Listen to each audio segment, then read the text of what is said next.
and women.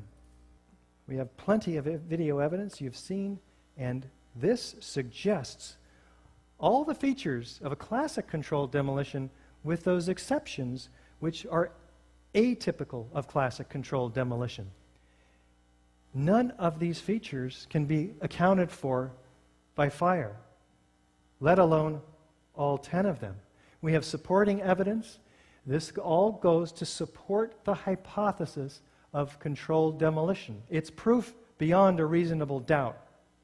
If you're with me so far, you have big problems. It's much easier, given our human nature, to go right into paralysis and take no action because the implications of this are absolutely staggering. We come up with these kinds of questions, which are valid. Our government wouldn't do this to us. Well, we're not saying your government did this to you. Somebody was responsible for this. Somebody, somewhere on the inside. We don't know how high up it goes. We don't know how wide it is. I would have heard about it by now. You are hearing about it now. I didn't hear about it until 2 years ago. It couldn't have been kept a secret that long. Well, the Manhattan Project had thousands of people. It was kept quite a secret for a very long time. I'm not an expert in controlled demolition. Wait a minute. Neither am I. But you are the jury, and you have an obligation to make a decision. Guilty or not guilty is typically the decision. In this case, explosive controlled demolition or fire. You have to take this information, process it through your brain, and come up with a decision, and then a course of action. I'm going to help you with the course of action. The decision's a little more difficult. And don't do this. It's too horrible. I don't even want to think about it. I did not even see this stuff tonight, the worst form of denial. You avoid the debate, go back to sleep, and become a part of the problem. And it is a huge problem in America. America is asleep at the wheel. Very few of us know about this. We've got to get motivated with this information and take action based on your response to this rational, scientific, forensic-based information. Work through your fears. Yes, there's fears. If this happened to us, then it could happen again. Then who's in control? Who did I vote for? There are a heck of a lot of questions.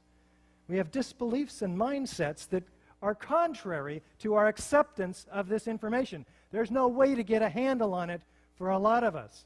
I'm a Reagan Republican. Consider what I had to go through. We got to get informed and inform every other architect and engineer that you can find and everybody else that you know. Support a new investigation. Support these people who demand a new investigation. How about 200 9/11 survivors and family members, 110 military intelligence, law enforcement, and government officials, 170 distinguished professors, 110 entertainment and media professionals, all endorsing a call for a new probe into 9/11. Visit patriotsquestion911.com and look for Andres von Bülow, the former defense minister of Germany, who says this is unthinkable without year-long support from secret apparatuses of the state and industry. How about Francesco Cossiga, who says the disastrous attack was planned and executed by the American CIA? How about Yukisha Fujita, traveling around the world today, prominent senator from Japan, demanding a new investigation? And Paul Hellyer, former Minister of National Defense of Canada. I'd like to see a much tougher, more in-depth inquiry. We have to try to get at the truth. Well, what happened to the truth? Let's take a look at this quote from William Colby. Maybe it can shed some light. The CIA owns everyone of any significance in the major media. That's a heck of a statement from the former director of the CIA. What does it mean? It's documented in many places, including Project Censor, dedicated to bringing all of us the 25 most censored stories from the mainstream media. Why did we not see the truth about 9/11? Well, it appears as if our government lied to us about the building collapses. The 9/11 Commission report reinforced that lie. FEMA and NIST justified it. And the corporate media repeated it, and they hammered it in. we really didn't have much of a chance. Now, we've shown here today that explosives were used to destroy each of the 3 World Trade Center high-rise buildings on 9/11.